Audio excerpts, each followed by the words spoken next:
더운 날씨에 잘 지내셨습니까? 잘 지내셨죠? 네, 저도 덕분에 잘 지냈습니다. 오늘 성경 본문을 읽으면서 이 무더운 날씨에 이렇게 교회에 왔는데 오늘 목사님께서 부담스러운 내용을 말씀하시겠구나 이렇게 생각하셨죠? 그래서 제가 부담스러운 내용을 전하려고 합니다. 끝까지 잘 들어주시면 감사를 드리겠습니다. 이 본문은 사실 제가 정한 것이 아니고 우리 교회학교 우리 공과 본문인데 그래도 하나님께서 주신 본문이니까 함께 나누고 싶어서 이 본문을 그대로 말씀을 전거하게 되었습니다. 백범 김구 선생이 생전에 붓글씨를 쓰는 걸 굉장히 좋아하셨거든요. 그래서 지금도 이 김구 선생의 붓글씨가 여러 남아 있습니다. 그 중에서도 이 백범 김구 선생의 좌우명처럼 좋아했던 글씨가 있는데 이런 내용입니다. 눈 덮인 들판을 걸어갈 때 함부로 어지럽게 걷지 말라. 오늘 내가 걸어간 이 발자국이 뒷사람의 이정표가 될 것이다. 뒷사람의 길이 될 것이다. 오늘 우리가 어지럽게 걷는다면 누군가가 그 길을 걸어올 것입니다. 예수님께서 이 세상에 오셨습니다. 새로운 길을 내기 위해서 이 세상에 오셨거든요. 기존에 있는 길을 고쳐서 어떻게 해보려는 것이 아니고 완전히 새로운 길을 내셔서 그 길로 많은 사람들이 하나님께 도달하기를 원하셨습니다. 그런데 이 길을 내는 데 있어서 걸림돌이 하나 있었습니다. 그것은 무엇이었을까요? 로마의 군사력이었을까요? 아니면 헤롯의 압제였을까요? 또 가난이었을까요? 제자들의 무능이었을까요? 아니면 자신 주변에 따라다니는 그 무리들의 많은 숫자가 예수님께서 새로운 길을 걸어가는데 걸림돌이었을까요?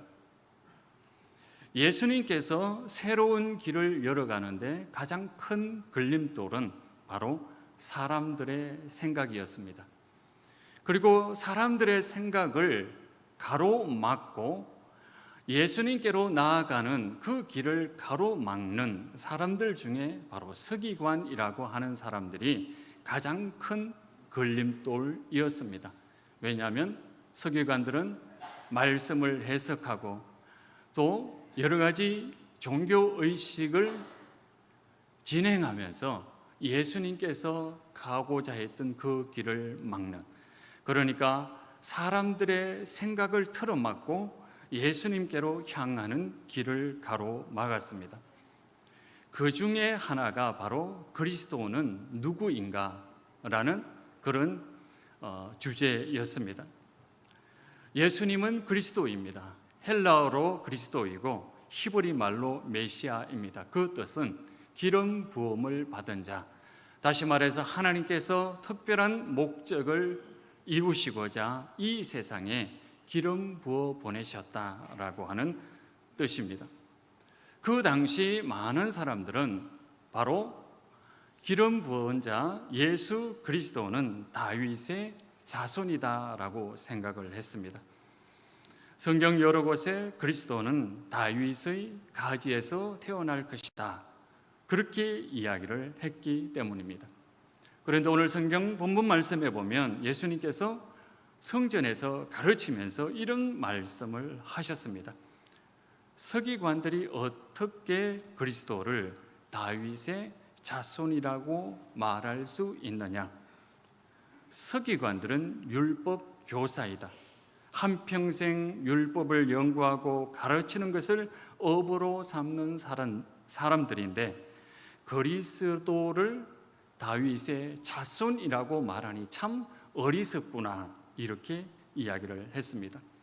그러면서 예수님께서는 시편 110편 1절 말씀을 인용하셨습니다. 여호와께서 내 주에게 말씀하시기를 내가 내 원수들로 내 발판이 되게 하기까지 너는 내 오른편에 앉아 있어라. 이 시편은 다윗이 썼습니다. 다윗이 성령의 인도하심에 따라 쓴 시입니다. 여호와께서 내 주에게 말씀하시기를, 여기서 내 주는 그리스도입니다. 다윗이 그리스도를 내 주님이라고 불렀다면 어떻게 그리스도가 다윗의 자손이 되겠느냐? 그리스도는 다윗의 자손이라기보다는 다윗보다 더 위대한 사람이 아니겠는가라고 예수님은 반문을 하고 있습니다. 예수님께서는 왜 자신이 다윗의 자손이 아니라고 하셨을까요? 성경 여러 곳에 보면 그리스도는 다윗의 자손, 이새의 가지에서 날 것이다 라고 계속 예언을 하고 있습니다. 그래서 서기관들은 그리스도는 다윗의 자손일 것이다, 그리고 서기관들을 따라서 많은 사람들이 그렇게 믿고 그리스도에 대한 기대를 가지고 있었습니다. 그런데 예수님께서는 왜 그리스도는 다윗의 자손이 아니다라고 하셨을까요? 그것은 서기관들, 그리고 그 당시 사람들이 기대하고 있던 그리스도와 예수님께서 생각하시던 그 그리스도에 대한 생각이 달랐기 때문입니다. 서기관들과 백성들은 그리스도란 말 속에 편협한 민족주의가 깔려 있었습니다. 다윗의 자손 그리스도는 이 세상에 와서 로마의 압제로부터 우리를 구원해 주실 것이고, 로마의 세력을 밀어내고 우리 민족을 세계 강대국으로 이끌어갈 것이다, 이렇게 믿고 있었습니다. 로마가 세계를 어떻게 지배하고 있는지, 로마가 어떻게 폭력적인 방법으로 평화를 이루고 있는지 그것은 생각하지 않고 로마인들이 지배하고 있는 것처럼 유대인들이 지배하는 그런 세상을 열어갈 것이다 라고 하는 생각을 가지고 있었습니다. 이런 세상이 온다면 무엇이 변하겠습니까? 로마가 지배하고 있는 그 방식으로 유대인들이 세계 강대국이 된다면 세상은 평화가 오지 않습니다. 로마가 유대로 대체될 뿐입니다. 그래서 예수 그리스도는 혈통적으로는 다윗의 자손이지만, 그러나 그리스도는 다윗의 자손이 아닙니다. 한 민족의 그리스도가 아니고, 한 민족의 구세주가 아니고, 우리 인류를 구원할 모든 사람들이 함께 걸어갈 새로운 길을 원하셨습니다. 그래서 예수님께서는 그 당시 가지고 있던 일반적인 생각을 부수고 새로운 의미의 그리스도, 온 세상 모든 사람이 평화롭게 살 수 있는 인류 공동체를 건설하기 위한 그리스도가 되기를 작정하셨습니다. 두 번째, 예수님은 그리스도의 길은 서기관들과 바리새인들의 종교 생활과는 전혀 다르다고 이야기를 합니다. 오늘 두 번째 본문 말씀에 보면 서기관들을 비판하고 있습니다. 서기관들은 긴 옷을 입고 공공장소에서 인사받기를 좋아했습니다. 공공장소에서 길게 손을 들어 경건한 모습으로 기도하기를 좋아했습니다. 회당에서 어떤 종교의식이 있으면 가장 좋은 자리에 거룩한 모습으로 앉아 있기를 좋아하셨습니다. 그리고 잔치 자리가 있으면 가장 중요한 자리에 앉아서 그들을 축복하고 이끄는 스승처럼 보이기를 원하셨습니다. 그런데요, 그들은 보이지 않는 곳에서 그 내면 속에는 가식적이고 종교적인 쇼를 나타내기 위해서 탐욕스럽게 생각하고 행동한다는 것을 알고 계셨습니다. 예수님께서 이 세상에 그리스도로 오신 이유는 거룩한 종교 생활을 만들기 위해서 온 것이 아닙니다. 예수님께서 이 세상에 오신 이유는 탐욕과 이기심을 화려하고 거룩한 경건한 겉모습으로 포장하는 또 하나의 종교를 만들기 위해 이 세상에 오신 것은 아닙니다. 그래서 예수님께서는 서기관들의 가식적인 행동을 비판하셨습니다. 그렇다면 예수님께서는 어떠한 모습, 어떠한 길, 어떠한 믿음의 자세를 열어가기를 원하셨을까요? 그것이 오늘 세 번째 본문에 나오는 내용입니다. 오늘 본문에 보면 가난한 과부가 자신이 가진 모든 돈이라고 할 수 있는 2렙돈을 헌금하는 장면이 나옵니다. 사람들은 화려한 옷을 입고 부자들이 나와서 헌금하는 그 모습을 예수님과 사람들이 지켜봅니다. 그 부자들이 헌금할 때 정확하게 계산을 해서 10분의 1을 하나님께 바쳤을 것입니다. 그런데 이 가난한 과부는 가진 것이 2렙돈밖에 없었습니다.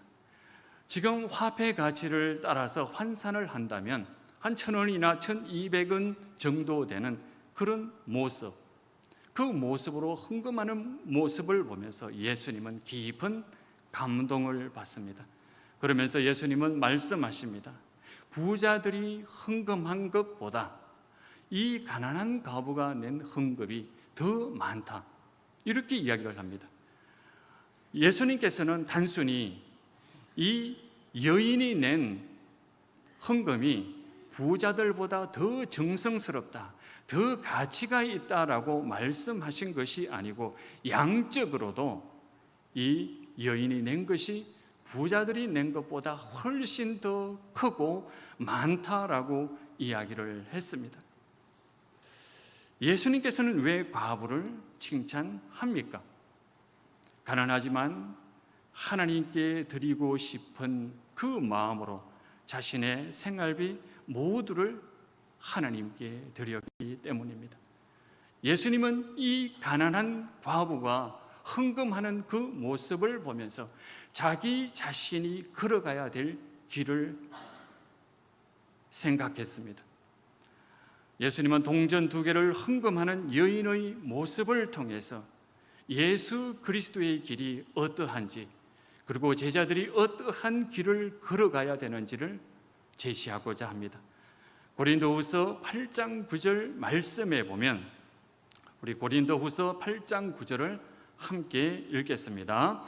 부요하신 이로서 너희를 위하여 가난하게 되심은 그의 가난함으로 말미암아 너희를 부요하게 하려 하심이라. 예수님은 자신이 이 여인처럼 가난하게 되는 것이 다른 사람을 부요하게 되는 것이라고 생각하셨습니다. 예수님은 하나님의 아들이심입니다. 부요하신 분이거든요. 그런데 이 세상에 가난한 목수의 아들로 태어나셨습니다. 그리고 태어나자마자 헤롯을 피해서 이집트로 피신을 하셨습니다. 그리고 시간이 지난 후에 다시 팔레스타인으로 되돌아왔을 때 갈릴리 지역으로 되돌아왔습니다. 갈릴리 지역에서도 가장 가난하다고 할 수 있는 나사렛 동네로 가셨습니다. 그리고 일찍 아버지를 여의고 동생들을 위해서 열심히 일을 해야만 했습니다. 얼마나 가난한 삶이었겠습니까? 배우지도 제대로 할 수 없었을 것이고 먹을 것도 부족했을 것입니다. 하나님께 모든 것을 드리고 싶지만 예수님은 가진 것이 아무것도 없었습니다. 예수님은 자신의 몸밖에 드릴 것이 없었습니다. 하나님께 모든 것을 드리고 싶은데 가진 것이 자신의 몸밖에 없기 때문에 예수님은 십자가 위에서 자신의 모든 것을 드렸습니다. 가난한 과부가 동전 2개를 헌금함에 넣는 그 모습을 보면서 예수님은 자신이 어떠한 길을 걸어가야 되는지를 깨닫고 결심하고 실행하게 됩니다. 생활비 모두를 주님께 드리는 것처럼 가난하지만 몸밖에 없는 자신의 삶을 하나님께 드림으로써 이 세상 사람을 구원하시기를 원하셨습니다. 이어지는 마가복음 13장을 보면 예수님은 성전을 떠나면서 이 세상 종말에 어떤 일이 일어날지 말씀합니다. 그리고 14장, 15장에 보면 예수님께서 고난 받으시는 이야기로 이어집니다. 가부의 2렙돈을 드리는 그 모습을 기점으로 이 마가복음의 저자는 예수님께서 바로 자신의 모든 것을 드리는 그 삶의 길로 가는 그 모습을 보여주고 있습니다. 예수님은 한 민족의 지도자가 되기 위해 이 세상에 오신 것이 아닙니다. 예수님은 종교적인 거룩한 모습을 보여주기 위해 이 세상에 오신 것이 아닙니다. 예수님은 가난한 가부가 자신의 생활비 전부를 드렸듯이 자신의 모든 삶을 주님께 드림으로 이 세상에 구원과 평화를 가지기 위해 이 세상에 오셨습니다. 가난한 가부가 동전 두 개를 드린 것, 이것은 헌금을 많이 하고 헌금을 정성껏 드려라는 것이 아니고 바로 예수 그리스도의 삶이 이러한 삶이었다는 것을 보여주기 위해서 오늘 마가는 우리에게 이 본문을 주셨습니다. 서귀포 지역 청년들이 함께 수련회를 할 때 나이 지긋한 목사님을 만났습니다. 그 목사님께서 하시는 말씀이 토평교회에 잘 오셨습니다. 환영합니다. 그런데 목사님처럼 부드러운 사람, 그런 사람은 도망가기 쉬워서 별로 어떨지 모르겠습니다. 도망가지 마십시오. 어디 가든 다 힘들지 않겠습니까? 이런 말을 하더라고요. 이분이 왜 이런 말씀을 하시나, 농담이겠지 라고 하는데 이어지는 말씀이 이런 말씀이었습니다. 제가 토평교회를 잘 아는데 토평교회는 저력이 있는 교회입니다. 이렇게 말씀을 하시는 거예요. 이분이 토평교회에 대해서 정말 잘 알고 하는 말씀인지 그냥 하는 말씀이겠지 이렇게 생각을 하고 있었습니다. 그런데 며칠 뒤 우리 교회 회계 담당 집사님께서 제 책상 위에 헌금 봉투를 올려놓고 가셨습니다. 그래서 제가 그 봉투에 적힌 이름 또 감사 제목 하나하나씩 읽어 나갔는데 동전 2개를 드린 분들이 우리 교회도 참 많구나라는 것을 느꼈습니다. 제가 이번 주 중에 시장통에 갈 일이 몇 번 있어서 걸어가는데 시장통이 굉장히 더웠습니다. 숨이 턱턱 막히는데 이런 데서 어떻게 하루 종일 일하시나? 그리고 제가 지나다니면서 귤을 자세히 봤거든요. 귤 색깔이 변해가는 그 모습이 너무 신기해서 한참 쳐서 보는데 햇살이 너무 따가웠습니다. 가시처럼 따가웠고 또 너무 습한 일주일이었잖아요. 숨이 턱턱 막히는 그것을 보면서 우리 성도들이 바로 이런 데서 일하시는구나. 그러면서 이분들이 정말 힘들고 어려운 가운데서 하나님께 드리고 싶어서 이 헌금을 드렸구나. 그리고 한 봉투는 보니까 글씨가 삐뚤삐뚤합니다. 몸이 하신 분이거든요. 그런데 그 불편한 가운데 수입 얼마를 얻었다고 이름을 적어야 되니까 불편한 손으로 이름을 적다 보니까 글씨가 삐뚤삐뚤할 수밖에 없잖아요. 그것을 보면서 2렙돈을 드리는 이 여인 과부의 마음이 바로 이 성도들의 마음이구나 라는 것을 깨닫게 되었습니다. 이런 일도 있었습니다. 제가 요즘 우리 찬미단 세미나를 준비를 하는데 굉장히 좀 고심을 많이 했습니다. 이 강사를 섭외를 해야 되는데 좋은 강사를 섭외를 해서 우리 교회에 모셔와서 우리 교회 찬양이 좀 더 활성화되었으면 좋겠다라는 그런 마음으로 열심히 찾았는데 찾지를 못했습니다. 그런 가운데 어떤 집사님께서 하시는 말씀이 이 서귀포 지역에 예배자 학교가 열린다라고 하더라고요. 그러면서 이미 우리 교회 몇 명이 한 7명 정도가 이미 등록했다고 했습니다. 제가 그 포스터를 자세히 보니까 정말 우리 교회에 꼭 필요한 그런 교육 과정이 있는 걸 보았습니다. 그리고 거기 참가비를 보니까 꽤 비싸더라고요.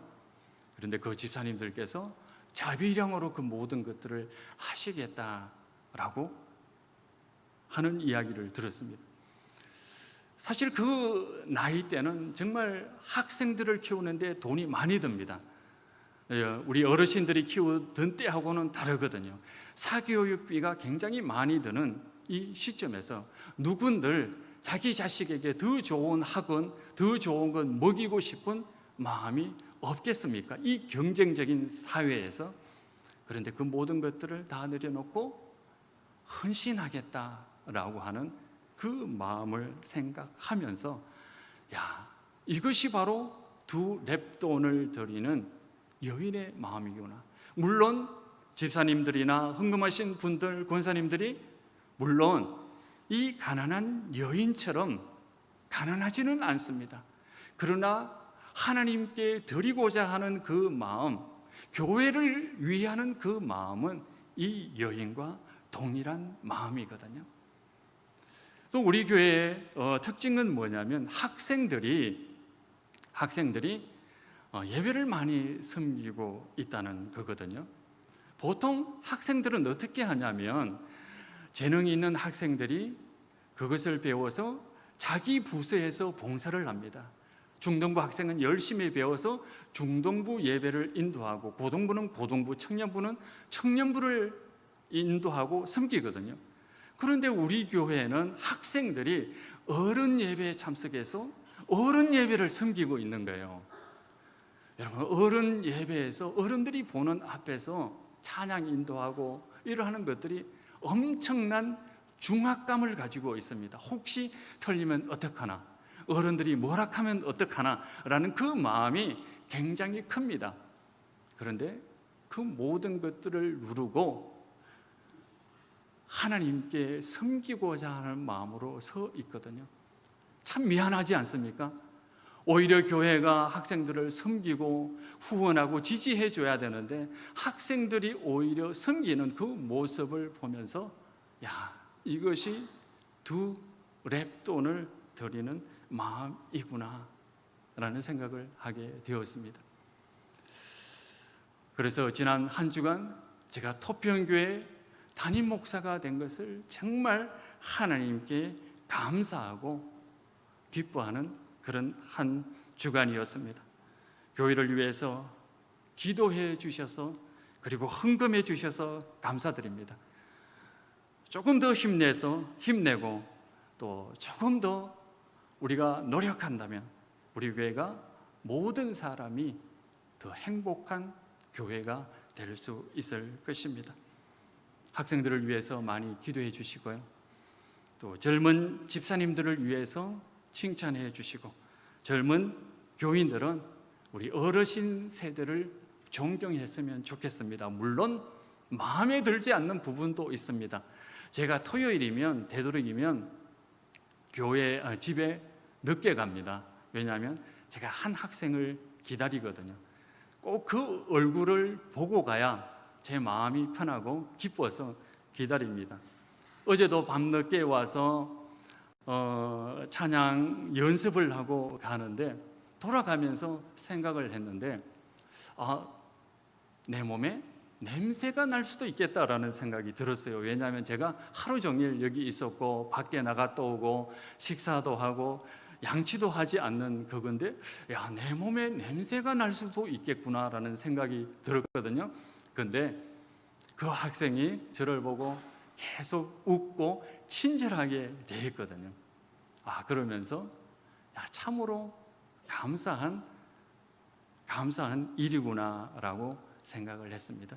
우리가 마음에 들지 않는 부분 다 이유가 있고 사연이 있습니다.